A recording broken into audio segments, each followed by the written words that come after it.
Okay mga guys, cooking suti celery, crystal prawn ball, and Chinese sausage. Ayun na po mga guys, atin lang po itong slice ang ating Chinese sausage.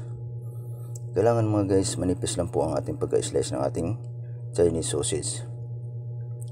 Slice lang po natin ang ating celery mga guys, at atin po itong sliding pagka-slice ng ating celery mga guys.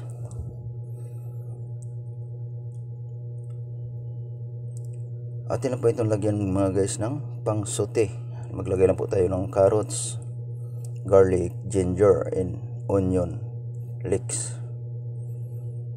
Maglagay lang po tayo ng button mushroom mga guys. Ayun na po ang ating mga sangkap. Atin na po itong na-prepare mga guys. Nandyan na rin po ang ating celery, crystal prawn ball, and Chinese sausage. Magpakulo lang po tayo ng tubig mga guys, at atin po itong lagyan ng lasa.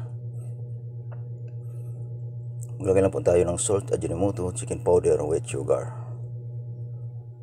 Maglagay lang po tayo ng cooking oil mga guys, at atin po itong ilagay ang ating celery. Atin lang po itong pakuluan mga guys. Ang tabayanan po natin ito kapag okay na po, half cook na po ang ating pagpakulo. Atin lang po itong isote. At lagyan po natin ito uli ng lasa. Maglagay lang po tayo ng potato starch para dumikit ang kanyang sauce.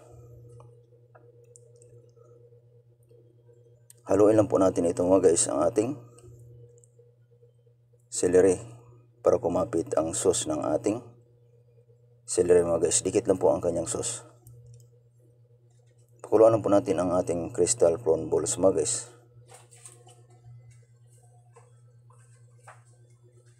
Atin na pong ilagay ang ating Chinese sausage. Pakuluan lang po natin ito, at atin po itong i-drain sa ating strainer.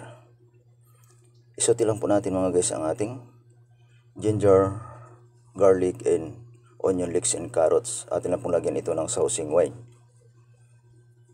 Atin lang po itong isote ang ating crystal prawn ball and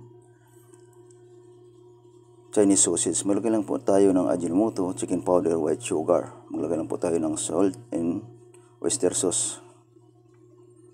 Atin lang po itong isote mga guys. Haluin lang po natin ito.